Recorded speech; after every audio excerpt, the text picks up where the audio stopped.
예수 부활하셨습니다. 시작. 예수 부활하셨습니다. 우리 다시 한번 할 때 부활의 생명과 능력이 그대에게 함께하기를 축복합니다. 부활의 생명과 능력이 그대에게 함께하기를 축복합니다. 네, 오늘 찬양 너무 멋지게 아름답게 잘 해주셔서 감사합니다. 네.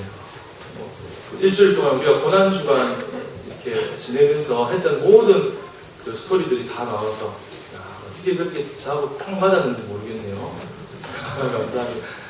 그리고 우리도 한번 하나님께 영광의 찬양을 좀 드리면 좋겠습니다. 수많은 무리를 줄지어 우리 나눠드린 속죄해 보시면 좋겠습니다.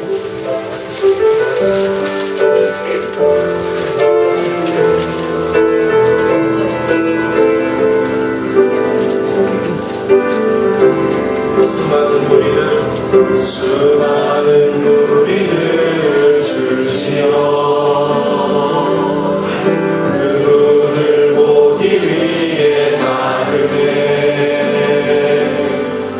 평범한 목수이신 그분 앞에 모든 무릎이 꿇어 경배하네.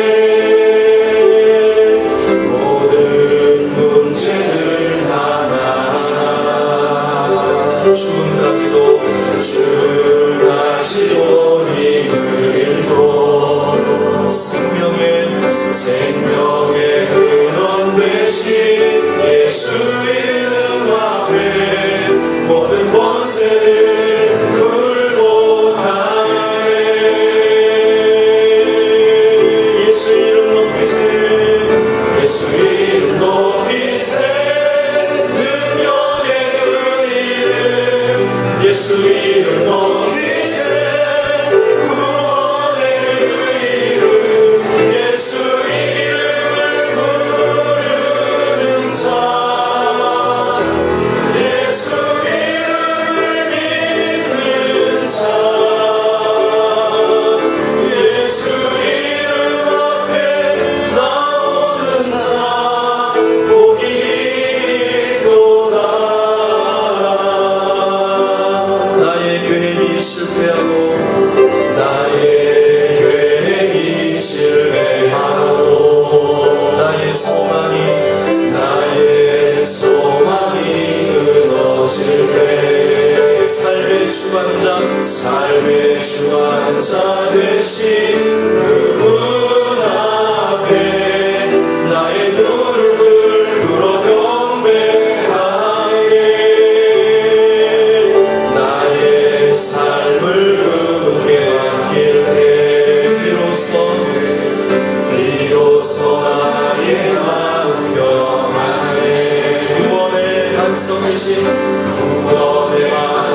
되신 예수의 이름을 소리 높여 찬송하네.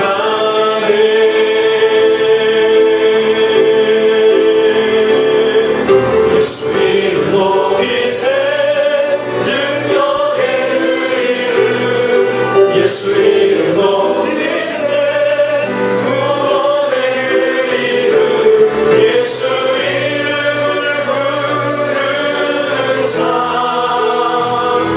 예수 이름을 믿는 자.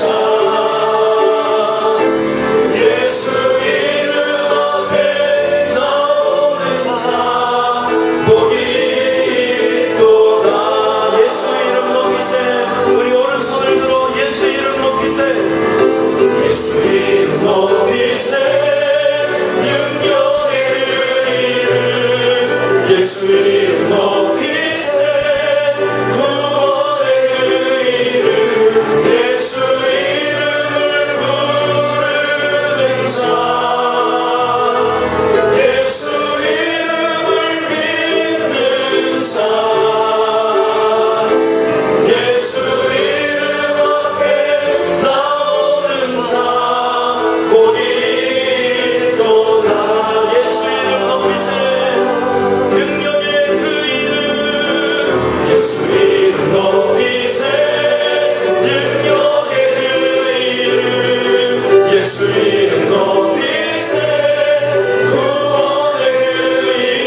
지금으로부터 거의 4년 전에 2010년 3월 26일 이런 천안함 사건이 있었습니다.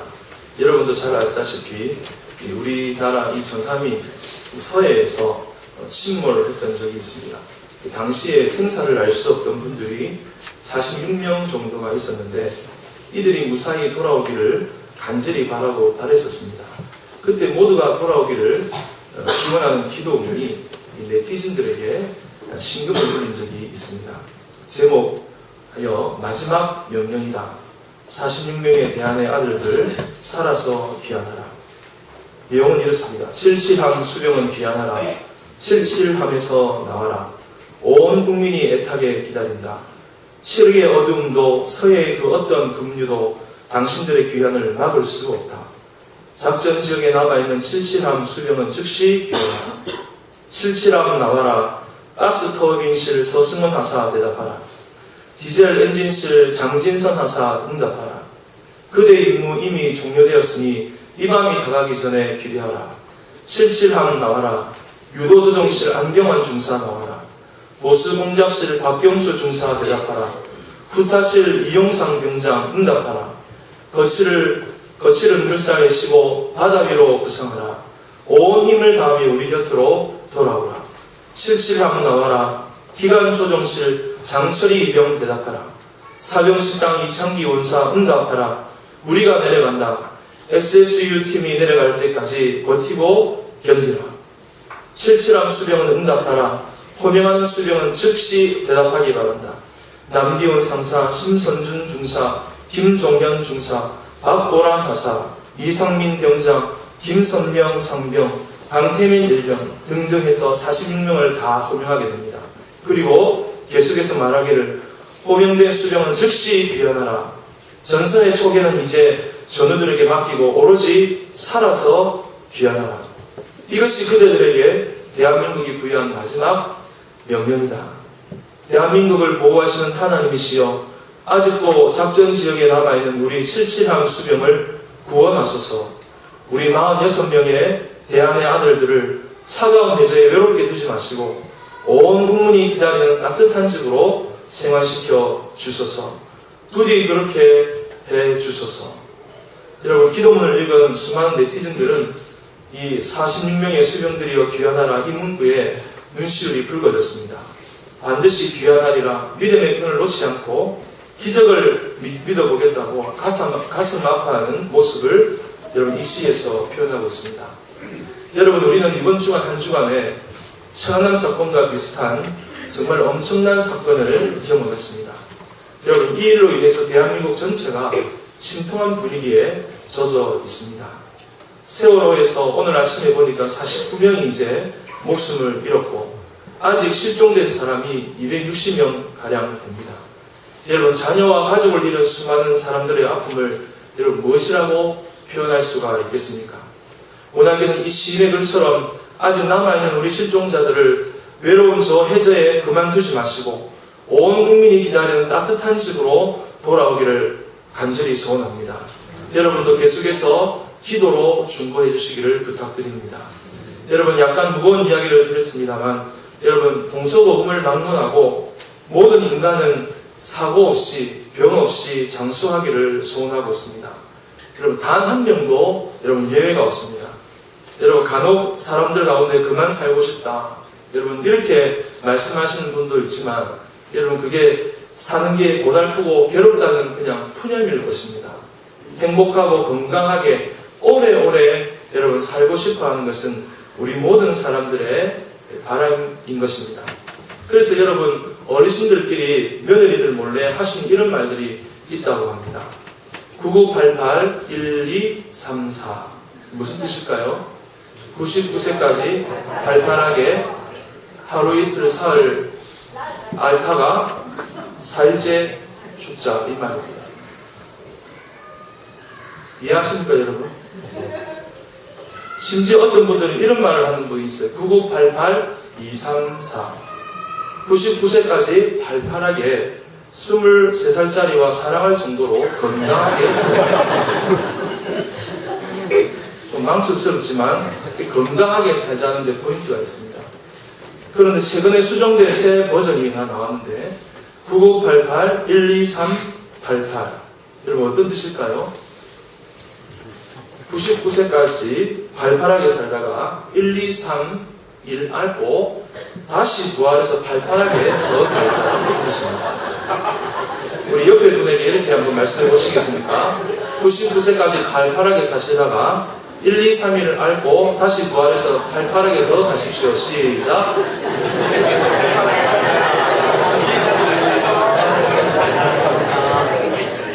아멘이십니까? 예. 여러분 모두가 9988-12388 하시기를 축복합니다.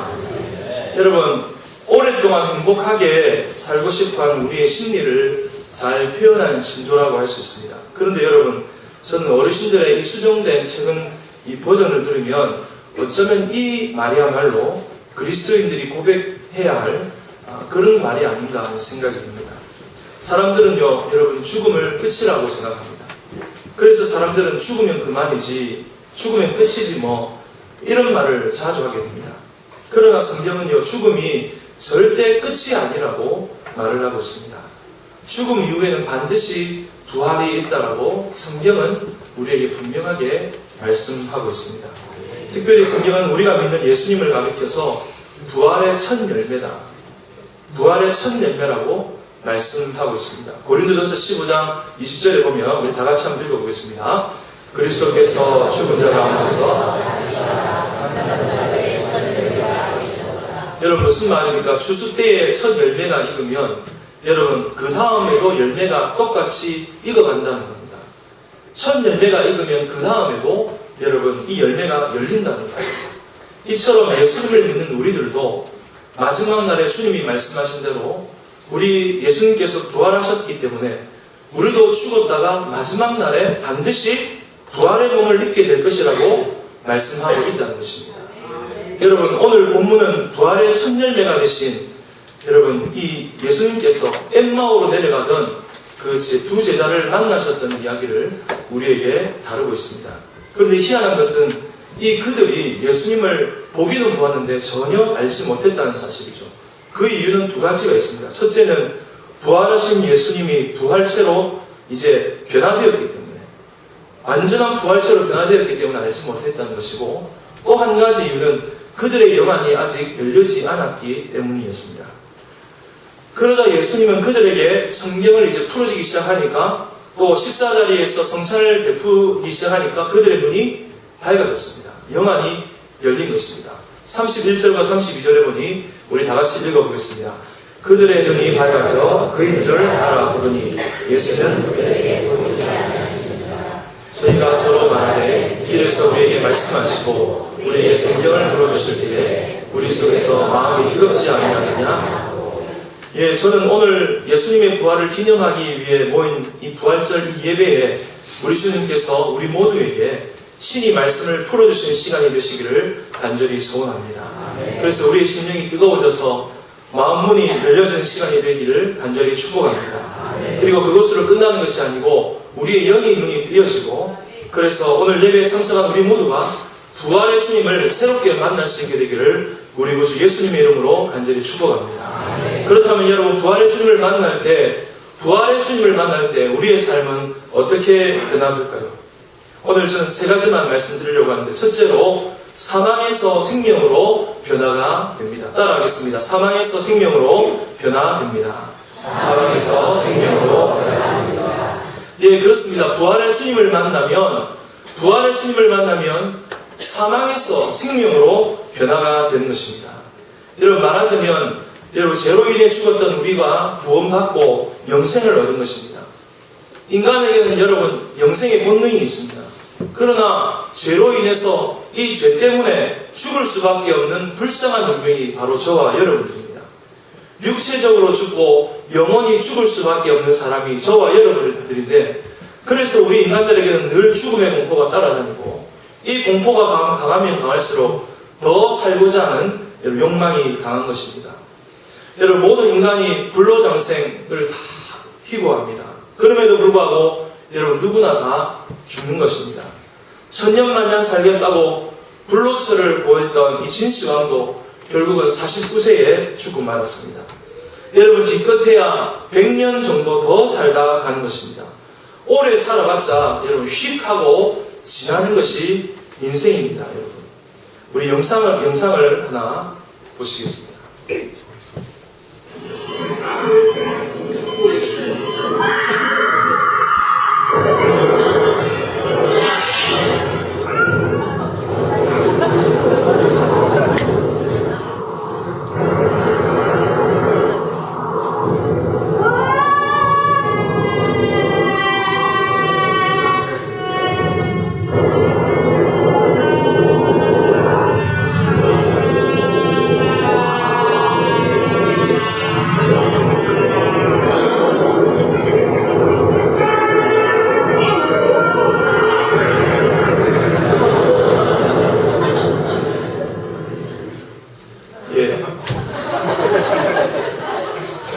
여러분, 우리 인생이요, 한순간입니다.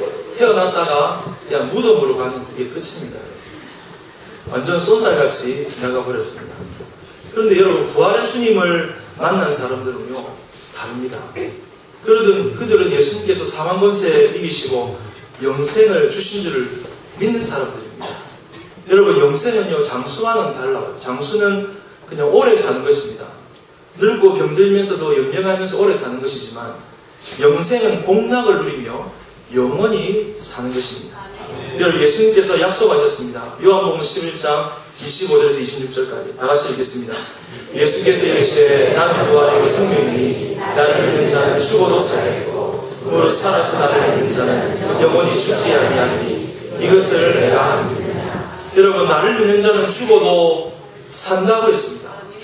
여러분, 예수님을 믿는 그 사람은 재림 가운데 우리가 다시 한번 부활체로 다시 살아나게 된다는 것입니다. 그리고 살아서 믿는 자는 영원히 죽지 않는다, 이 말씀입니다.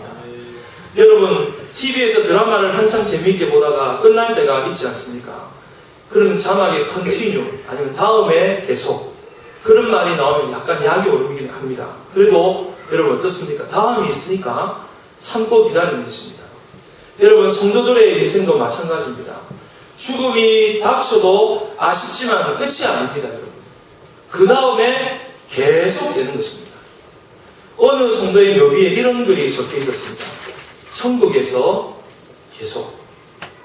여러분, 성도에게 죽음은 영혼이 육체에서 벗어나 천국으로 이사를 하는 것입니다.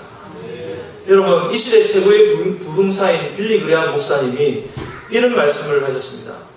여러분, 신문지면에 빌리 그레함 목사가 죽었다고 하면 절대로 그 사실을 믿지 마십시오. 저는 죽은 것이 아니고 천국으로 이사하는 것입니다. 주소를 이전하는 것입니다. 예수 믿는 사람은요, 죽으면 단지 천국으로 여러분 이사를 하는 것입니다.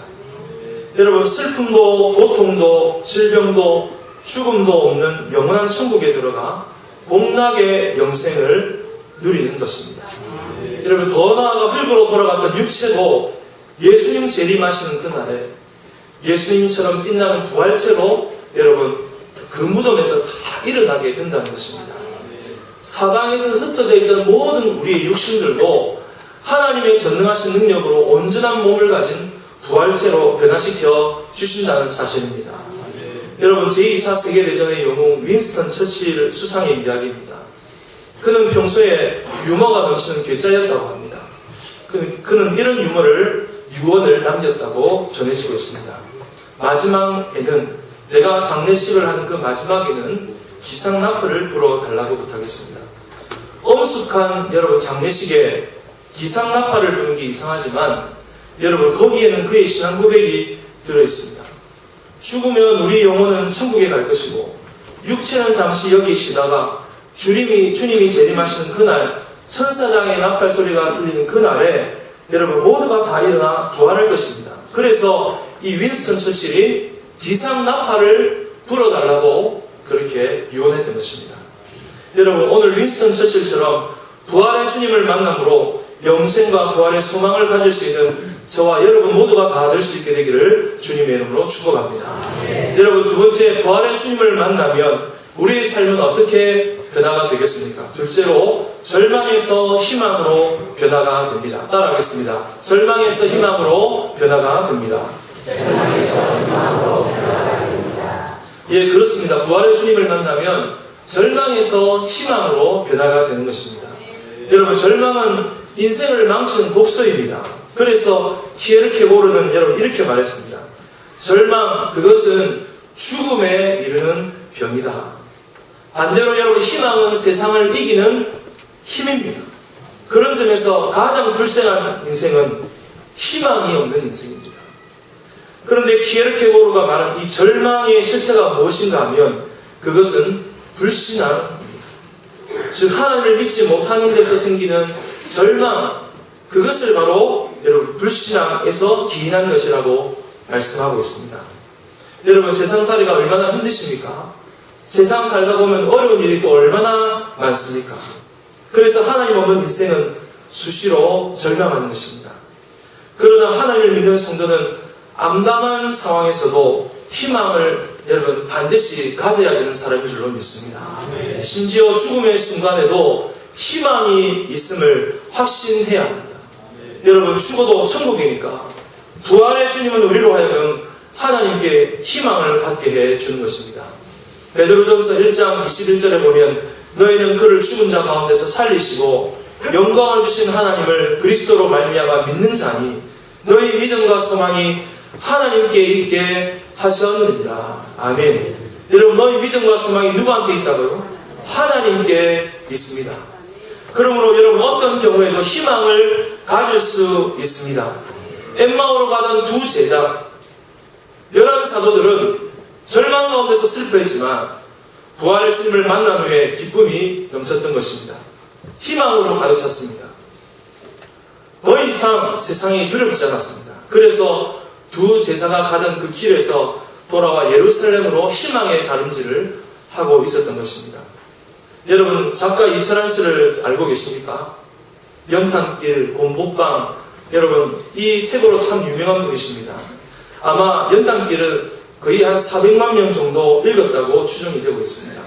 또 중국과 대만과 일본 등으로도 많이 출판이 되었습니다. 여러분, 이 책이 실린 글들이 초등학교 교과서에도 여러분 실리기도 했습니다. 이 정도면 대단한 성공을 거둔 것 아닙니까? 그런데 그런 그도 청년 시절에는 3년간 우울증으로 고생했다고 합니다. 그리고 지독히 가난해서 리어카를 끌고 다니면서 사과 점수도 하기도 했고 또 산동네를 다니면서 양말도 팔고 그랬습니다. 하지만 그는 꿈과 희망을 잃지 않았습니다. 처음에는 그림을 그렸는데 아무도 사주지 않아 포기하고 글쓰기를 시작했습니다. 출판사마다 거절했지만 여러분, 야학교에서 7년마다 아이들을 가르치면서 계속 글을 썼던 것입니다. 그러나 다행히 출판 기회가 생겼고 수입의 절반을 가난한 이웃에게 나누어지기 시작했습니다. 그러다가 마침내 유명 작가가 되기 시작합니다. 그의 글을 보면 이런 대목이 나옵니다. 우리 다 같이 한번 읽어볼까요? 시작. 기름의 질은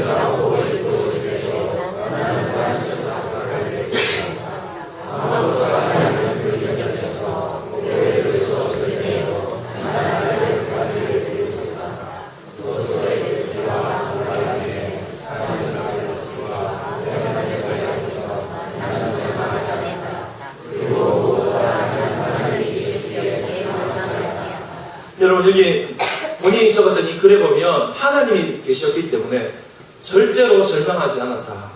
여러분, 그렇게 고백하고 있습니다.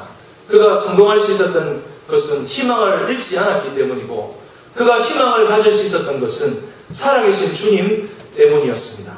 부디 이 부활의 주님을 만남으로 어떤 고난에서도 희망을 갖고 승리하는 여러분들 다 될 수 있기를 주님의 이름으로 축복합니다. 여러분, 세 번째로 부활의 주님을 만나면 어떻게 됩니까? 허무의 인생에서 사명의 인생으로 변화가 됩니다. 따라하겠습니다. 허무의 인생에서 사명의 인생으로 변화가 됩니다. 예, 부활의 주님을 만나면 허무했던 인생이 사명을 가진 존재로 바뀌게 되는 것입니다. 여러분, 많은 사람들은 소유가 행복이고 소유에 영원한 가치가 있는 줄 압니다. 그러나 여러분, 착각입니다. 베드로전서 1장 24절을 보십시오. 그러므로 모든 육체는 풀과 같고 그 모든 영광은 풀의 꽃과 같으니 풀은 마르고 꽃은 떨어지되. 여러분, 세상에 속한 모든 것들은 다 사라집니다. 금세 없어집니다. 화무 심이롱이란 말이 있죠. 열흘 붉은 꽃이 없다. 여러분, 건불 10년이라는 말이 있습니다. 권세는 10년을 가지 못한다는 겁니다. 그러므로 여러분이 가지고 있는 소유에 목숨을 걸면 반드시 없어지기 때문에 허무해 지는 것입니다.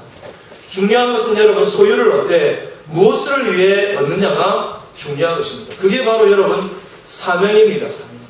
내가 소유를 얻는 이유가 무엇인가? 내가 물질을 얻으려고 하는 이유가 무엇인가? 내가 건강을 얻으려고 하는 그 이유가 무엇인가? 여러분, 이것이 분명하게 자리 잡게 되면 그것이 사명이 되는 것입니다. 여러분, 부활의 주님을 만난 이 제자들은요, 더 이상 방황하지 않습니다. 세상 것에 집착하지도 않습니다. 이제 사명이 생긴 것입니다. 주님이 맡겨주신 그 사명, 그래서 그들은 세계 각처로 흩어져 복음을 전하게 되는 것입니다.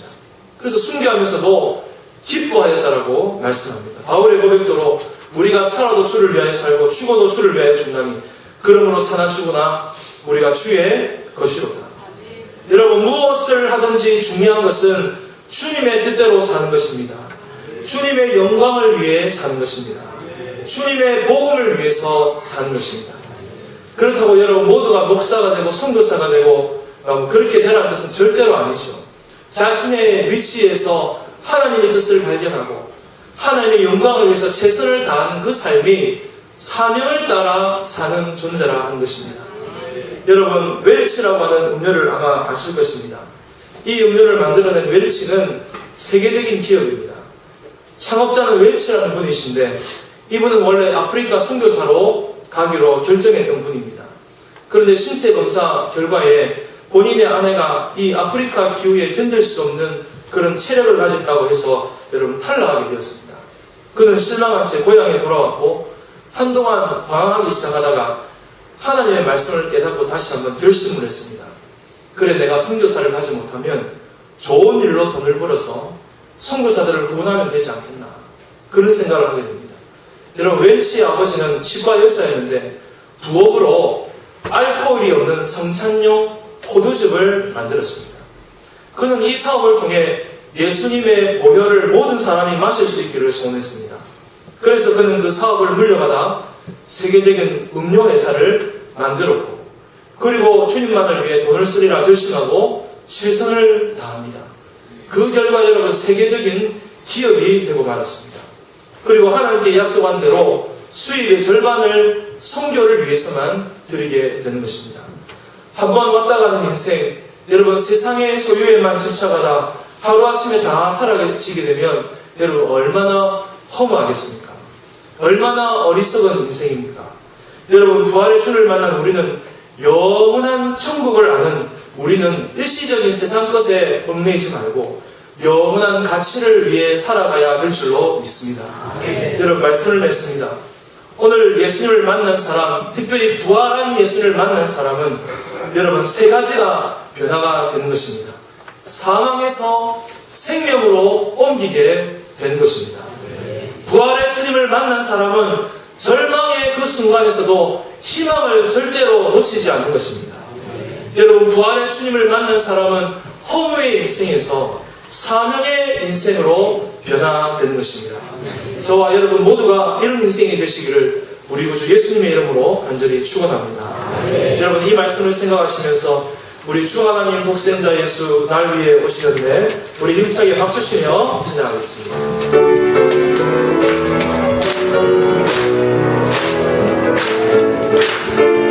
주 하나님 독생자 예수 날 위하여 오시었네.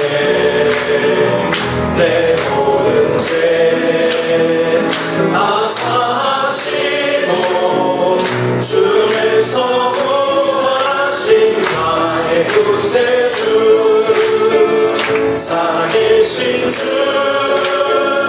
나의 참된 소망 걱정 드신 전혀 없네. 사랑의 주의 갈 길